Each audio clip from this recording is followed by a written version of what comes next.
রাজধানীর উত্তরায় দিয়াবাড়ি এলাকায় ২১ জুলাই মাইলস্টোন কলেজ ক্যাম্পাসের একটি ভবনে বাংলাদেশ বিমান বাহিনীর একটি বিমান বিধ্বস্তের ঘটনায় এখন পর্যন্ত মারা গেছেন ১৯ জন এবং জাতীয় বার্ন ইনস্টিটিউট সহ অন্যান্য হাসপাতালে ভর্তি করা হয়েছে অন্তত ১৬৪ জনকে।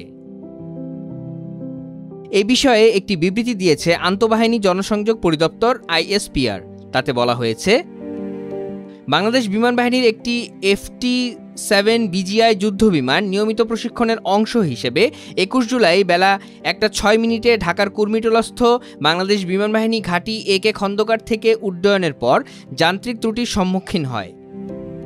দুর্ঘটনা মোকাবেলায় এবং বড় ধরনের ক্ষয়ক্ষতি এড়াতে উক্ত বিমানের বৈমানিক ফ্লাইট লেফটেন্যান্ট মোহাম্মদ তৌকির ইসলাম বিমানটিকে ঘনবসতি এলাকা থেকে জনবিরল এলাকায় নিয়ে যাবার সর্বাত্মক চেষ্টা করেছিলেন, কিন্তু দুর্ভাগ্যবশত বিমানটি ঢাকার দিয়াবাড়ি মাইলস্টোন স্কুল এবং কলেজের দোতলা একটি ভবনে অনাকাঙ্ক্ষিত দুর্ঘটনায় বিধ্বস্ত হয়েছে। এই আকস্মিক দুর্ঘটনায় বৈমানিক সহ ১৯ জন নিহত এবং ১৬৪ জন আহত হয়েছেন।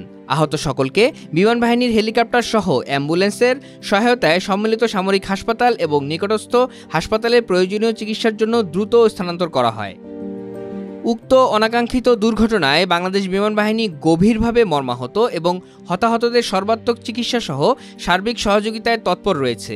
বিমান বাহিনী প্রধান সরকারি সফরে দেশের বাইরে থাকায় সহকারী বিমান বাহিনী প্রধান, বিমান বাহিনীর ঊর্ধ্বতন কর্মকর্তাবৃন্দ ও উদ্ধারকারী দল দুর্ঘটনাস্থলে উপস্থিত রয়েছেন।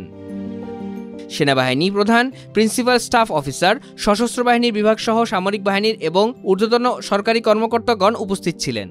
সেনাবাহিনী, বিমান বাহিনী, পুলিশ, র্যাব এবং ফায়ার সার্ভিস দুর্ঘটনাস্থলে উদ্ধার তৎপরতা চালিয়ে যাচ্ছে এবং পরিস্থিতি উত্তরণের সর্বাত্মক চেষ্টা করছে।